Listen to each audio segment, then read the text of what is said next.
வணக்கம். நான் இன்றைக்கு ஜேசிஎஸ் கிச்சனில் உங்களுக்கு அப்பம் எப்படி செய்கிறேன்னு காட்ட போகிறேன். இது ஒரு முறை தான், நான் 2-3 முறையில் செய்கிறேன் நான் அப்பம். இது ஒரு முறை உங்களுக்கு இப்போ இந்த அப்பம் எப்படி செய்கிறேன்னு நான் காட்ட போகிறேன். முதல்ல அப்பம் செய்கிறதுக்கு நான் 2 கப்பு வெள்ளை பச்சை அரிசி,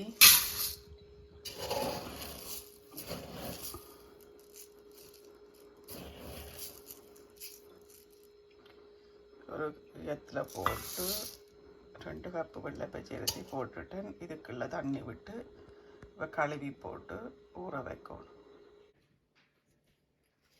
நான் இப்போ இதுக்குள்ள தண்ணி ஊற்றி இதை கழுவிட்டு பேந்து தண்ணி ஊற்றி ஊற வைக்கணும். இதை கழுவி 3 தரம் கழுவி எடுத்துட்டேன். இப்போ இதுக்குள்ள இந்த அரிசி மூழ்கிற அளவுக்கு தண்ணி விடணும். அரிசி மூழ்கிற அளவுக்கு தண்ணி விட்டு ஒரு 2 மணித்தியாலம் ஊற விடணும். 2 மணித்தியாலம் ஊறின பிறகு என்ன அடுத்த ப்ராசஸ் என்னன்னு சொல்கிறேன். ஓகே, நான் அரிசியை எடுத்து 2 மணித்தியாலம் ஊறின பிறகு நீத்துப்பட்டியில் போட்டு வச்சுருக்கேன். நீங்கள் எப்படி போட்டு வச்சுருக்கேன் கப்பில் பாருங்க, கப்புக்குள்ள தண்ணி பாந்து கொண்டு இருக்கும். நான் கப்பில் போட்டு நீத்துப்பட்டியில் போட்டிருக்கேன்.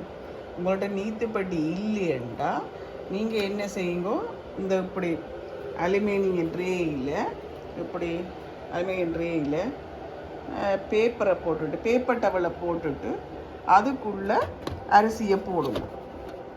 அரிசியை போட்டு அதில் இப்படி உலர்த்தி விட்டீங்களா ஒரு அரை மணித்தியாலத்தில் அது உலர்ந்து வந்துடும். இதே நீங்கள் நீத்து பட்டியண்டா தண்ணி இல்லாமல் ஒரு 20 நிமிஷத்துலேயே உங்களுக்கு தண்ணி பாந்து நல்ல வடிவாக உள்ள அரிசியாக வந்துடும். அதுதான் நான் நீத்துப்பட்டியில் விட நீத்துப்பட்டி இருக்குது, நான் நீத்துப்பட்டியில் போடுறேன். நீங்கள் நீத்துப்பட்டி இல்லையண்டா நீங்கள் இந்த ரேயில் போடுங்க. ஓகே, நான் இப்போ ஒரு 20 நிமிஷத்துக்கு பிறகு உங்களுக்கு நான் இந்த அரிசியை என்ன செய்ய போகிறேன்னு காட்டுறேன். இப்போ நான் வார வச்ச அரிசி வாந்துட்டுது. இப்போ நான் அதை மிக்ஸி ஜாரில் போட்டுட்டு பவுடராக அடிக்கப்போம். ரைஸ் ஃப்ளவர் அடிக்கப்போம். ஓகே, அடிச்சிட்டு கொண்டு வந்து உங்களுக்கு காட்டுறேன். அடித்து போட்டு நல்ல பவுடரை அடிக்க போகிறேன்னு அடித்து போட்டு கொண்டு வந்து. இப்போ பாருங்கோ, ஃபுல்லாக இது அடிபட்டுட்டுது. இப்போ பாருங்க மாவை இங்கே பாருங்க, இப்படி வரும். நல்ல மென்மையாக மாவு வரும். லைட்டான ஒரு நறுவல் குறுவலாக இருக்கும். நல்லா குறுநிற வேண்டாம், ஆனால் நான் நல்ல இதாகத்தான் அடிக்கிறேன்.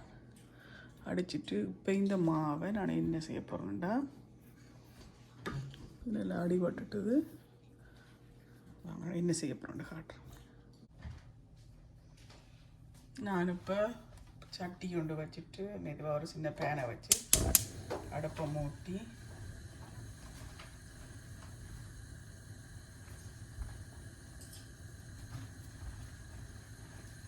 இப்போ அதில் நான் அடித்து வச்சுருந்த மாவை அந்த சட்டியில் போட்டு வறுக்க போகிறேன் லைட்டாக. இந்த மாவை சட்டியில் போட்டுட்டு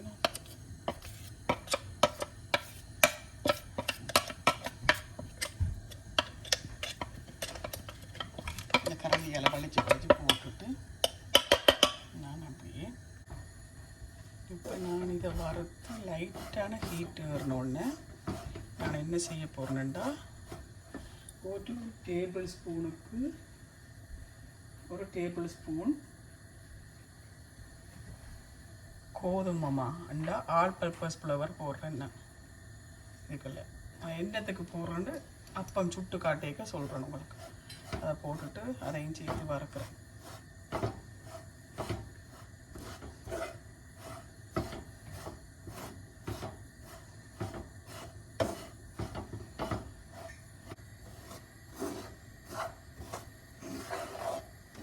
பாருங்க, இப்போ ரெடி ஆகிட்டுது. இந்த கட்டியாக கிடக்கிறது நசியோணும். ஆனால் நல்லா டைட் ஆகக்கூடாது. அதையும் உங்களுக்கு இந்த போய் ஆட்டைக்கில் மாவிழும் கட்டியை விட மாவுகளை விழும் பாருங்க. ஏ அப்படி பதத்துக்கு வந்தோடனே நீங்கள் ஸ்டவ்வை நிப்பாட்டிட்டு கொஞ்சத்துக்கு விட்டுட்டு கொஞ்சம் ஆற விட்டுட்டு நாங்கள் மாவை குழச்சி வைப்போம். கொஞ்சம் வெளியே விட்டுட்டு கொஞ்சத்துக்கு எடுத்து விட்டுட்டு ஆறுனா குழச்சி வைப்போம். இப்போ நான் உங்களுக்கு இந்த வறுத்து வச்சுருக்கிற மாவை இந்த குழைக்கிற சட்டிக்குள்ளே போட போகிறேன்.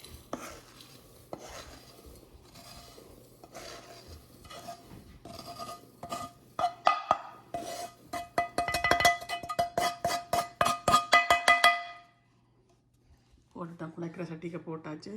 இதுக்கு இப்போ நான் 2 டீஸ்பூன் சுகர் போடுறேன். வெள்ளை சுகர் 2 டீஸ்பூன். அதையும் கொஞ்சம் உப்பு, ஒரு சொட்டு உப்பு போடுறேன். கொஞ்சமாக தான் போடுறேன் உப்பு. ஓகே, இதுக்குள்ள இப்போ நான் விட போகிறது கோகனட் வாட்டர் காட்டுறேன் பாருங்க. ஒரு தேங்காயை உடைச்சி இளநீ எடுத்திருக்கிறேன். அந்த இளநீ எனக்கு கிட்டத்தட்ட 300 ml வந்திருக்கு. இந்த 300 ml இளநியையும் நான் இதுக்கு விட்டு குழைக்க போகிறேன். நான் கையால் குழைப்பேன். ஏனெண்டா கொஞ்சம் புளிக்கணுமெண்டா கையால் குழைச்சி தான் புளிக்கும். விட்டு குழைச்சிட்டு குழைக்க பாருங்க. கொஞ்சம்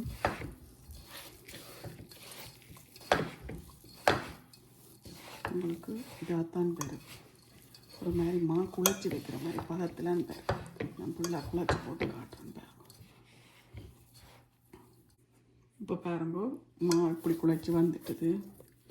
இப்போ இதுக்குள்ளே நான் குழைச்சி முடிச்சோடனே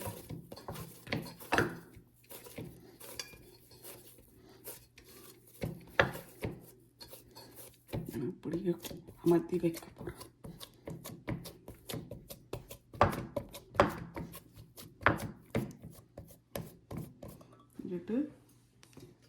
கொஞ்சமாக தண்ணியை தெளித்து போட்டு வைப்பேன்.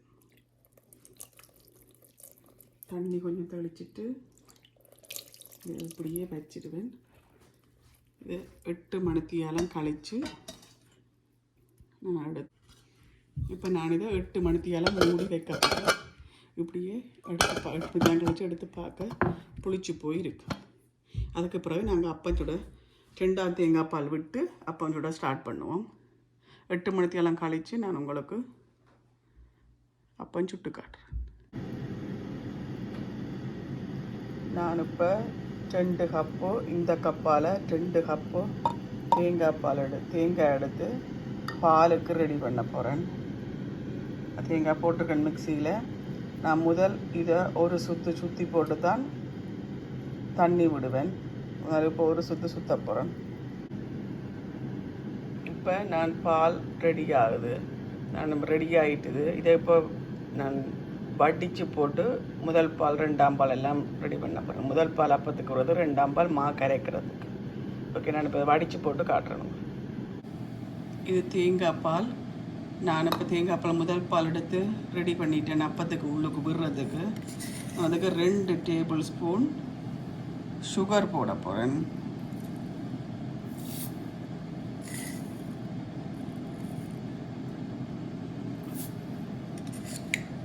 அதுக்கு ஒரு பிஞ்சு உப்பும் போட போகிறேன்.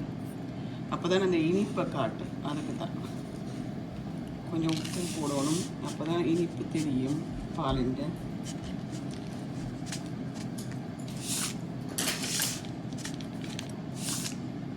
ஒரு பிஞ்சு சால்ட்டு போடுறேன். போட்டு இதை நல்லா கரைக்கும். இதை கரைச்சி வச்சுட்டு நான் அப்படி ரெடி பண்ணுறேன்னு காட்டுறேன். இப்போ இது நான் 8 ஹவர்ஸுக்கு முன்னாடியே செய்து வச்ச ஓப்பன் பண்ணி பாருங்க. இது நேற்று வச்சது. இதை பாருங்க 8 ஹவர்ஸுக்கு முன்னாடி இப்படியெல்லாம் புளிச்சிருக்கேன்னு பாருங்க. இதுக்குள்ளே இப்போ நான் 2ஆம் பாலை விட்டு கரைக்க போகிறேன். 2ஆம் பால் எடுத்து வச்சுருக்கேன். அதை விட்டு கரைக்க போகிறேன். உங்களுக்கு ஒரு அளவு தெரியும். விட்டு கரையுங்க. வடிவாக கரைச்சி போட்டு இப்போ கரைச்சிட்டேன்னு பாருங்க. இந்த பதத்துக்கு கரைச்சி எடுக்கணும். கொஞ்சம் தண்ணி தான், ஆனால் நல்லா தண்ணியாக இருக்கக்கூடாது. உங்களுக்கு தெரியும் இப்போதான் கரைக்க தெரியும், இப்படி ஓடும். இந்த பதத்துக்கு கரைச்சிடும். இப்போ நான் அப்பச்சட்டியை வச்சுட்டேன். அடுப்பில் அப்பச்சட்டியை வச்சுட்டு அடுப்பை மூட்டி மீடியம் ஹீட்டில் விடுங்கோ. விட்டுட்டு ஒரு 2-3 டாப் ஒரு கொஞ்சம் நல்லெண்ணெய் விடுங்கோ சட்டியில். விட்டுட்டு கொஞ்சம் ஹீட் ஏறட்டும். இப்போ சட்டி ஹீட் ஏறிட்டுது. நான் இப்போ அந்த நல்லெண்ணெயை ஒரு பேப்பர் டவல் போட்டு எல்லா இடமும் சட்டியில் எல்லா இடமும் பிரட்டி போட்டு இப்போ மாவிட போடணும். அதுக்குள்ள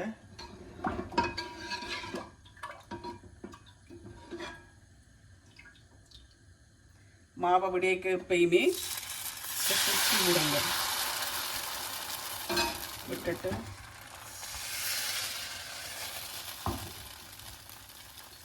அதை வச்சுட்டு பாலையும் விட்டுவோம்.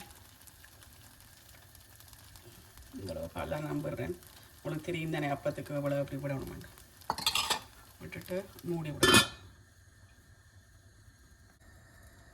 இப்போ 2 மினிட்ஸ் ஆகிட்டுது.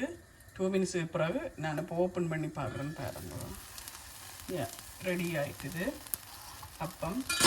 என்னென்னா இந்த அப்பத்தை பாருங்க, நான் அப்படி கை வச்சு இதெல்லாம் வெளியில் வந்துட்டு பாருங்க. கை வச்சுட்டு இப்படி ஆட்டவே அது வந்துடும் மாடு. நான் சொன்னேன் அந்த கோதம்பமா போட்ட ஆல் பர்பஸ் ஃப்ளவர் அது வந்து இந்த அப்பம் ரவுண்டாக இப்படி இருக்கும். கீழே பால் ஓடாது கீழதில். அதுதான் அந்த இப்படி இருக்கிறது. அதுக்கு தான் நான் அந்த கோதம்பமா all purpose flour 1 tablespoon போட்டேன். அப்பத்தை எடுத்து பார்த்தா கீழே அப்படியே சட்டி மாதிரி இருக்கு. ஓகே, நான் சுட்டு 2 அப்பம் சுட்டுட்டு காட்டுறேன் உங்களுக்கு. இந்த பாருங்க அடுத்த அப்பம்.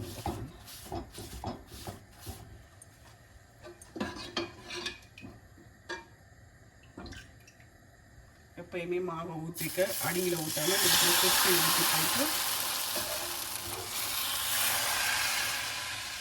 இப்படி எடுத்தீங்கன்னா அப்பம் நல்லா ரவுண்டாக வரும். தேங்காய் பாலை விடுங்க.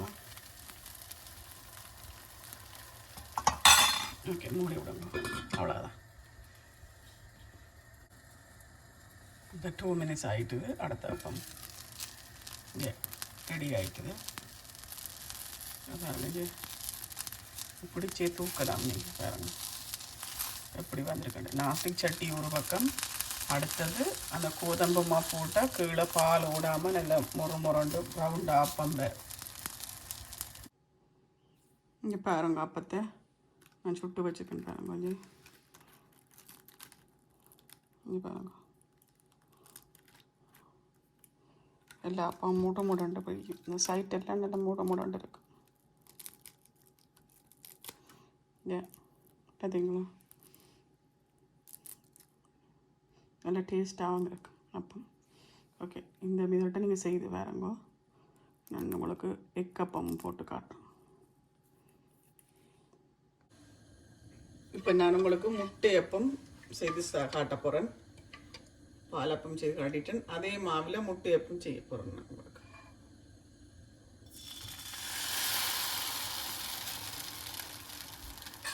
மாவை விட்டுட்டு எடுத்து அதே மாதிரி பாலப்பத்துக்கு மேலேயே சுற்றுங்க. சுற்றிட்டு வச்சுட்டு ஒரு முட்டையை எடுத்து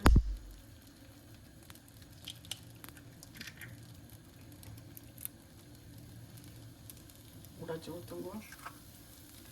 ஒரு முள்ளு கரண்டி வச்சு முட்டையை இந்த மஞ்சள் கருவு இருக்கா ரெண்டு விட்டிங்கன்னா சரி. மஞ்சள் கரு கரைஞ்சாதான் சுற்றி நாங்கள் எடுக்க நல்லா இருக்கு. கொஞ்சம் மிளகுத்தூள், கொஞ்சம் உப்புத்தூள், இப்படியே விட்டும் செய்யலாம். நான் எப்படி செய்கிறேன்னா முட்டையை கொஞ்சம் சுற்றி விடுவேன். இதில் எல்லா இடமும் முட்டை பிடிக்கிற மாதிரி. அப்போ டிஃப்ரெண்ட்டாக இருக்கும் டேஸ்ட்டு. இப்போ மூடி விட போகிறேன். இப்போ 2 மினிட்ஸில் ஓப்பன் பண்ணி பார்த்தா முட்டையப்பம் ரெடியாக இருக்குது.